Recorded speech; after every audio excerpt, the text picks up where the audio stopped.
আমার মনে হয় যে যে ব্যক্তি যত বেশি হায়তাস করে দেখবেন সে তত বেশি পিছিয়ে সমাজের থেকে, ফ্যামিলির থেকে এবং নিজের পরিবারের থেকে, বন্ধুদের কাছ থেকে, সবার কাছ থেকে পিছিয়ে থাকে।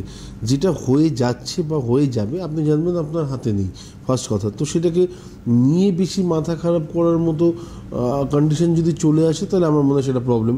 এবং দ্বিতীয় কথা হচ্ছে এক্সপেকটেশন। আমি বারবার করে একটি কথা বলি, আর স্পেশালি এই টাইমটাতে বলছি, যবে থেকে মিনে শনি 7.5 প্রবেশ ঢুকেছে, তো আমার মনে হয় এই টাইমটাতে এক্সপেকটেশনগুলো যত বেশি কম থাকবে তত বেশি ভালো।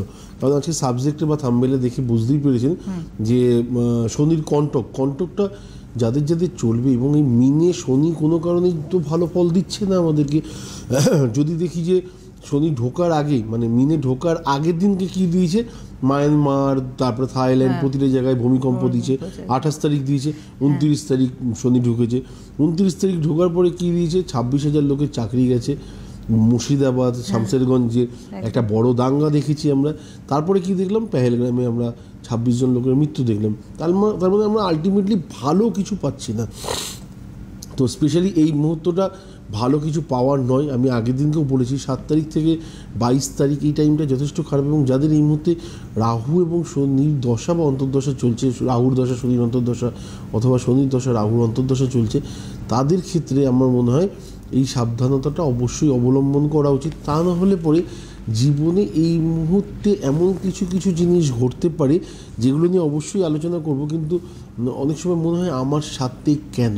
মেন ব্যাপার, আমি পলিটিক্সের মধ্যে ঢুকবো না, কিন্তু কোথাও না কোথাও একজন ব্যক্তিত্বের নাম করব যিনি হয়তো কোনোদিনই মনে করেননি, বা নাম না করেই বলছি, একজন প্রফেসর কোনোদিনই চিন্তা করতে পারেননি একটা কার্টুন চরিত্র নিয়ে তাকে কখনো জেল খাটতে হতে পারে, বা রাত্রিবেলায় জেলে যেতে হতে পারে। হ্যাঁ, তো তার মধ্যে সেই জায়গাটা কোনোদিন প্রাপ্তিই ছিল না, তার মধ্যে কোনোদিন সেই জায়গাটা ধারণাই ছিল না। কিন্তু তার লাইফে যখন হচ্ছে, বা এরকম বহু মানুষের লাইফে আছেন যারা কখনো এই এক্সপেকটেশনটা রাখেননি না যে আমার লাইফে রাজদণ্ড এরকম কিছু, বা একদিনের জন্য একটা সমস্যা আমার লাইফে আসতে পারে।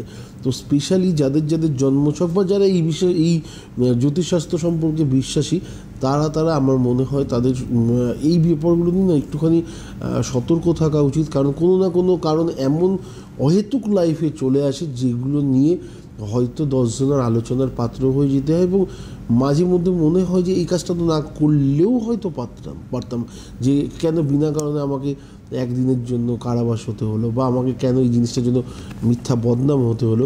তো আমার মনে হয় এই জায়গাগুলোকে লক্ষ্য রাখা উচিত একদম। কারণ আমি একটা কথা বলি, শনির কন্টক যেহেতু চলছে, আর শনির এই মীন রাশির ক্ষেত্রে শনি এখন খুব স্ট্রং পজিশনে রয়েছে। আচ্ছা, মেষ রাশির ক্ষেত্রে রয়েছে। তো এই যে পার্টিকুলার কয়েকটি রাশির ক্ষেত্রে এর কিন্তু একটা প্রভাব, যেমন ধাইয়া রয়েছে, সরস্বতী রয়েছে, সিংহ হচ্ছে বা কুম্ভ, যাই হোক, এই শনির কণ্ঠকে এদের ওপর তার মানে বেশিও প্রভাব বিস্তার করতে পারে, বা করছেও ইনফ্যাক্ট। একদম, মানে মেন ব্যাপার ধাইয়া সম্পর্কে না আমি খুব একটা বেশি জানি না। যেটা জানি না সেটা কেন বলবো, কারণ বাস্তব আমার জানা নেই, ব্যাপারটা সম্পর্কে একদমই জানা নেই। কারণ আমি ছোটোবেলাতে বা আজ অবধি আপনারা যারা যারা শুনে আসছেন তারা বলুন 10 বছর আগে কখনো ধাইয়া ওয়ার্ডটা শুনেছেন কিনা, বাস্তব কিনা। আমরা 7.5টাই আমরা শুনেছি। এবার ধাইয়া সম্পর্কে আমিও খুব একটা সতর্ক না, কিন্তু মানে যারা যারা ধাইয়া নিয়ে আলোচনা করেন বা ধাইয়া সম্পর্কে জানেন, আমার হয়তো তাদের প্রোগ্রাম থেকে একটু জানতে হবে। বাকি হচ্ছে সেটা হচ্ছে যে ধাইয়াটাকে অনেক সময় আমরা যেটাকে বলে থাকি, শনি বিপদ নক্ষত্রের ওপর দিয়ে যদি, মানে নবতারা চক্রের একটা বড় ফ্যাক্টর থাকে, যে সময়টা আপনার জীবনের উপর দিয়ে যদি যায় এবং সেই নক্ষত্রটা যদি নিধনে থাকে, তাহলে পরে আপনার লাইফে মৃত্যু সমতুল্য ফল লাভ হতে পারে। মৃত্যু সমতুল্য মানে এমন হতে পারে কিছু একটা এমন ডিজিজ হলো যেখান থেকে আপনাকে লাইফের প্রায় 1 বছর বা 1.5 বছর টাইম প্রচণ্ড ভোগালো, অথবা একটা এমন অ্যাক্সিডেন্ট হলো যেখান থেকে আপনার লাইফে 1.5 বছর প্রায় আপনি বিছানার সাথেই যুক্ত থাকলেন।